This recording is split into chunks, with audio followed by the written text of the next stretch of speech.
Hey, what's going on, you guys? In this video, I am going to be showing you how to make a lo-fi keyboard sound in Ableton Live using Wavetable. I would actually say that the basis of this sound has to do with three parts, which is detuning the oscillators, adding a cool attack and some LFO to the sound before you add on some effects.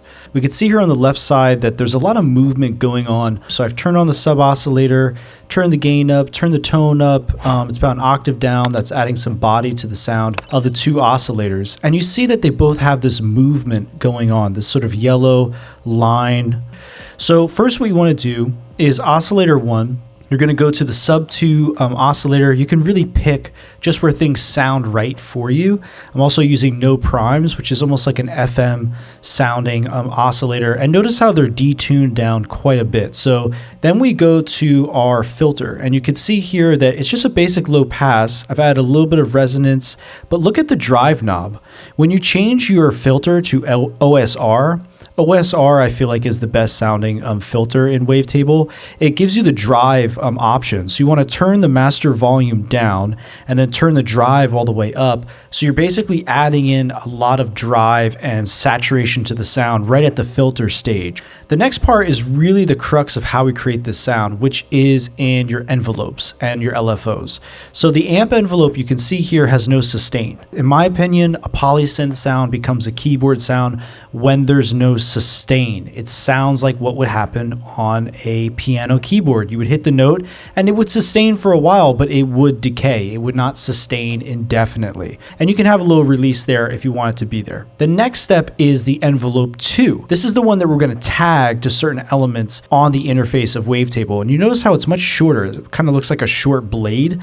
Very short decay time. Again, no sustain. This now brings us to the mod matrix. We're going to go into the matrix once you have envelope 2 set up, and we're going to tag it to certain parameters. Notice I have a little bit of it on oscillator 1 pitch, just 8 amounts. So because it's changing the pitch at the start, it's creating an interesting attack. We're adding 100 to the oscillator position. It's going to add a harder edge to the very beginning of the sound. I'm doing the same exact thing to the oscillator 1 fold, which you can find right here. So if you go back to mod sources, you can see that Ableton gives you 3 envelopes, but also gives you 2 LFOs. Because what I really want to simulate is almost like the sound of either a warbly record or a broken speaker. Lo-fi always has this idea of movement.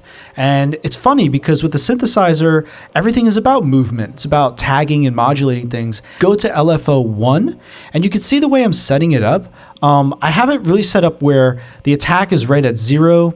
It's on trigger mode, re-trigger mode, and you can see here the shape is at 0. The amount is very small. It's at 7%. The rate is very slow.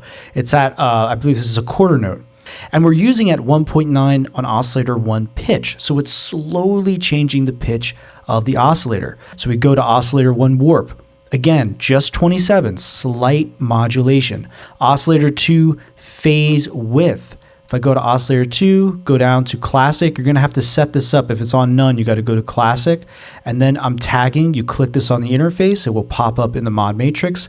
Then negative 75 on the oscillator to sync, which is this other parameter right here. These are basically modulation parameters that you can use. The last thing is sort of this speaker effect, like a broken Leslie speaker or a broken radio speaker that sort of has lost its amplitude consistency. This one we go back to mod sources, LFO2.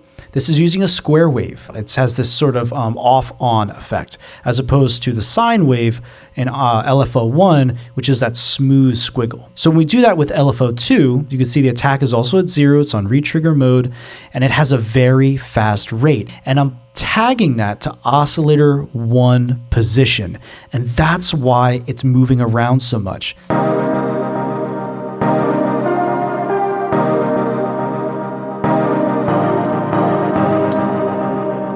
And you can get this for free if you go to my Gumroad store. I have a bunch of free Wavetable presets. But basically, after you create this patch, you have the EQ where we're basically just taking off the low end, very simple, getting rid of the sub frequencies. And then I'm using Ableton's Echo. So this is just like almost default setting on Echo. I'm just making sure that's used on regular notes, not dotted notes. So regular eighth notes, a little bit of reverb, the dry wet knob, ping pong effect. I'm actually doing a video right now about my favorite lo-fi plugins, and this is one of them, the VHS. And it's this type of idea of tagging a sort of tonal plugin at the end of the chain of your sound. So you program the synth, and then once you have the sound and the delay or the reverb dialed in, then you send all of that through a tonal plugin, something that adds a mood or an ambience or a color to the sound. So here it is with it off.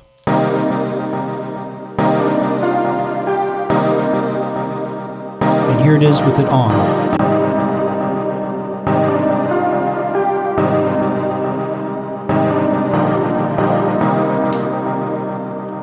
And again, if you want to check out these presets for yourself, you can get them for free at my Gumroad store. A link is in the description. And if you're new to the channel and you find this stuff interesting or useful, make sure to hit the like button and subscribe.